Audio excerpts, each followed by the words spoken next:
Hi, my name is Katie, and I just trial ran my makeup for my wedding on Thursday, which is crazy. Um, as I talked about in my last video, insurance is cutting me off of my Wegovy. They will no longer be covering it. I looked into compound pharmacies, looked into other ways to get it, and it just wasn't affordable, wasn't feasible. So we moved our wedding date. We moved it up so that I can get on his insurance quicker, because the plan was to get married in May. Now we're getting married in 2 days. That's crazy. Of course, we've been together 13 years. Like, why am I nervous? Like, why am I like... I kind of talked about it in my last video, but like, I need this medication. I need to stay on it for my PCOS, for my insulin resistance, for my mental health. Not all because of weight. Yes, of course, that's important, but the insulin resistance and the PCOS, things that I have struggled with for so long that I no longer struggle with, that have completely turned my life around, completely turned my outlook on life around, the way that I interact with people, the way that I like feel things, like I'm more empathetic. Like, I don't know, I have like transformed spiritually since being on this medication. All of that to say, like, I do need to be on it, and I know I don't need to like prove that I have to be on it to you, but there's just, the stigma. Like, a lot of people, oh, she's on Ozempic, like, oh, she takes GLP-1, that's the easy way out. That's not the case. That's not the case, and anybody who is on it will tell you that that's not the case. So I don't know what else to tell you other than, like, I worked my ass off to get to where I am, but prior to starting Wegovy, I was not losing any weight doing these same exact things that I was able to lose weight finally when I was on Wegovy. So it was like an awakening, like, okay, it's not me, it's not my fault, it's not that I like am not exercising right, or somehow my diet's not right and I have to change, and like all of these things. Like, no, it wasn't me, it was my insulin resistance. Metformin was not fucking doing anything. Birth control did not help. This Topamax didn't help. Wellbutrin didn't help. Like, this is the only thing that I've tried that has worked for me. Inositol, I did all kinds of stuff. So anyway, all that to say, like, it was pretty desperate, us moving the wedding date. My fiance was like devastated for me because he has seen, obviously, this like change in me, and like, people have told me, like, you have never been more yourself than you are right now. Like, it's so, people ask me if I'm drunk or high, because that's just who I used to be. And then, like, I fell into this, like, pit of, like, darkness and depression and, like, sadness and just misery. And then, like, clawed my way out, like, really advocated for myself with all these doctors and, like, the insurance in the beginning and, like, all of this stuff. And now I'm at a place where I'm happy, and you're gonna take it away from me, you fucking psychopath? That's not okay. So anyway, we're getting married on Thursday. So literally 2 days from the time of filming. Gonna get on his insurance, gonna try and get the prior auth for Ozempic, because his insurance will not cover Wegovy. So gonna try to get the prior auth for Ozempic. They are the same medicine. And then hopefully just be able to continue and not have to go off of it. The thing with Semaglutide is that if you stop taking it for 2 weeks, you have to start over from the beginning dose. That is not something that I want to do. I have posted my entire like experience on Wegovy, and you can go and look at Wegovy Diaries #1. And I was sick. I've shown the photo where I like had the blood vessels burst all over my face from throwing up so hard. And like I was really, really sick. I had to really, really push through that first like 2 months, I think, before. And after that, like, the nausea wasn't as bad, but the fatigue was really bad. And just like fighting through all of that again does not sound like fun. Especially if I'm just going to be getting off of it in like June anyway to try to get pregnant. So that's the plan, is to just be on it until June when the time comes to try to have a baby. And then the thing is that I have 2 refills left, or 1 refill left. I have 2 vials left, 2 pens. 2 pens left, so that'll get me through the next 2 weeks. And then I have 1 refill that I could fill in December. I already tried. They will not let me refill more than 1 at a time. So I will have 4 more pens. So that will put me through to January 13th. And then after that, I don't have any. And my next doctor's appointment isn't until the 29th of January. So that puts me in that 2-week time frame, and if the prior authorization gets denied, or if anything crazy happens, I will not be able to take my medicine. So I started freaking out about that, and I was like, okay, what if I just get a compounded version for like 1 month?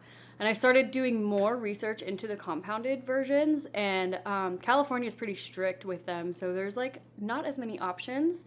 But I found one that's like relatively affordable. It's definitely not long-term affordable, but for like a 1 month supply, or I'm thinking I'll probably get a 3 month supply, that it's affordable. I'm not going to say which one it is, because if they end up sucking, I don't want to like put it out there like I'm trying this one and then like someone see it and like go and try it and they suck. I am going to try it, and then I will let you know if they're any good. I've heard good things. I haven't really seen any bad reviews.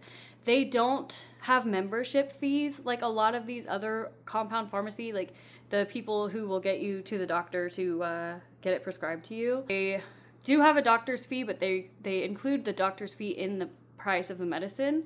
So you're not, it's whatever. And then after I get it filled, I will be able to talk to my doctor about it and see if she can continue to fill it, or, do the prior authorization for Ozempic. So that's the plan.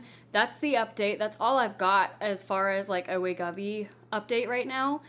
I haven't even weighed myself. You know what? It was just Thanksgiving a week ago. I'm not going to weigh myself quite yet. I have not eaten that much in an entire year. I swear to God. Like that, I love Thanksgiving food, okay? Like my favorite food is Thanksgiving food. Other thing that I've been doing is being really, really, really meticulous, and I guess, what word am I looking for? Like strict, I guess, on weight training, strength training. So last week, I think I only did 1 day because it was a holiday week. My kid was home off of school and everything. I think I only did 1 day, maybe 2.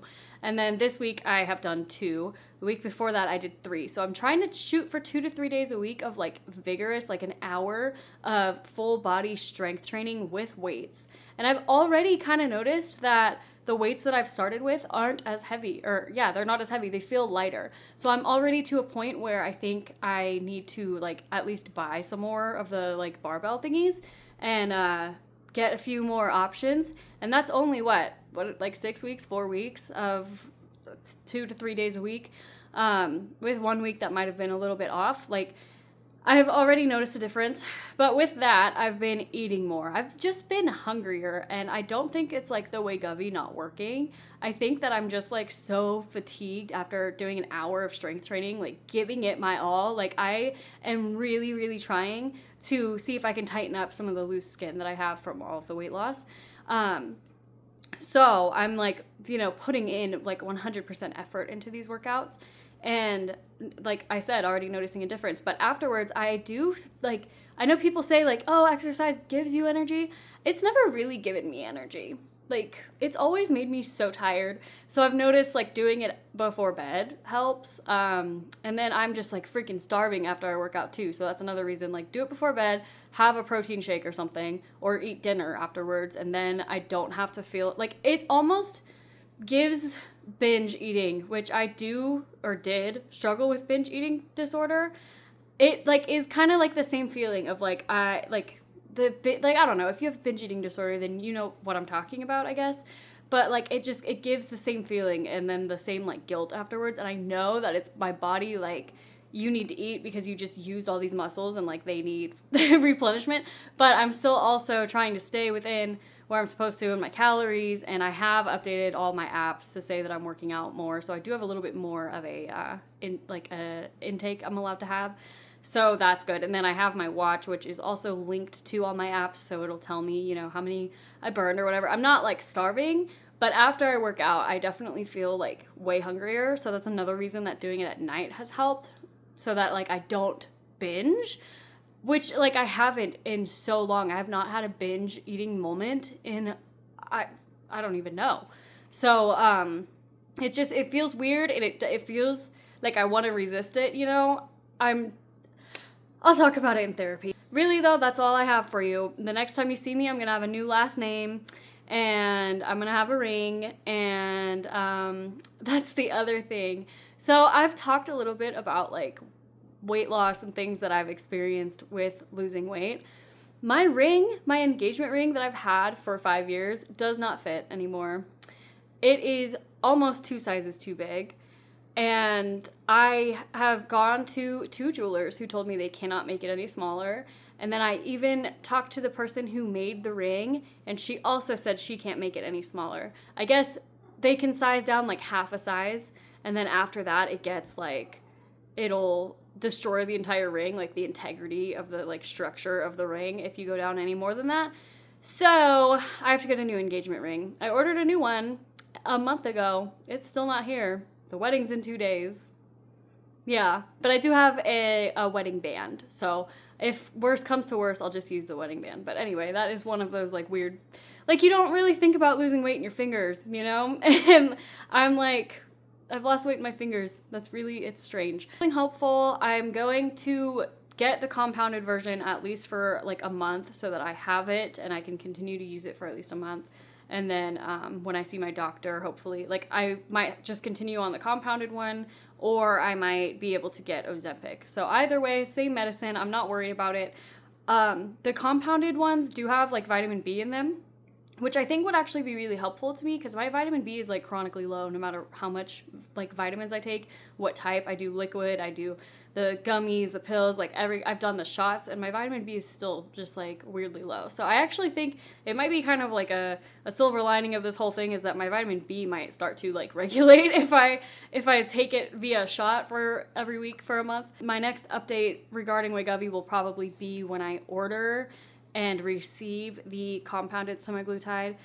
I'm feeling so relieved. Like you can't even imagine the stress that I was under. I was so upset when I got that letter from my insurance. It was like, I mean, I lost my shit. I was crying. I ended up sick. I don't know how much I've talked about, like, I have something wrong with me where if I get stressed out, I end up sick immediately after. And I know like chronic stress makes your immune system shitty. We're searching for a diagnosis right now, me and my doctor. We are doing all the tests and things because she agrees that it's not normal how often I'm sick. But anyway, I got sick because I was so stressed out and so upset and just like so unhappy with the whole situation. And like I knew I'd be able to resolve it. I knew I'd be able to make it okay. But it just like at that moment felt like this like weight on my soul that like after everything that I've been through to get here, it's gonna be like taken away from me by fucking greedy like corporate insurance companies, you know, who would rather pay for me to have type 2 diabetes or some other like lifelong problem than can like let me continue to be on this drug that has like saved my life. So it got, I mean, I was angry, and I'm still angry. Insurance is like a whole thing. Like if you live in the US, you know, like it doesn't matter if it's a life-saving medication like insulin or, you know, anti-seizure medicines or things like that. It's going to cost you fucking money no matter what, because if you need to live, you will pay for it. And I think that's kind of the reasoning behind. I understand how expensive Wegovy is. It doesn't need to be that expensive. It really doesn't. They have the patent on it, and they are going to use it as long as they possibly can. So just greedy ass corporate bitches, really. I knew I'd be able to work it out. I'm glad that I've made it to the point where I've worked it out in such a short amount of time. Like I just got that letter not that long ago, and you know, went from mental breakdown into crisis mode, into wedding planning, into still planning the second wedding in May. We're still doing the big one in May. We're literally just eloping. And like trying to find a compound pharmacy, deep diving on Reddit, trying to find a cheap one that's reputable and will ship to California. And like all of this stuff is finally like coming to fruition, and like, it's like I can finally breathe, you know? So that's all I've got for today. I will update when I get the compounded one. I'm really glad that I was able to do this and like be okay. And I'm gonna go have dinner with my grandma. Bye.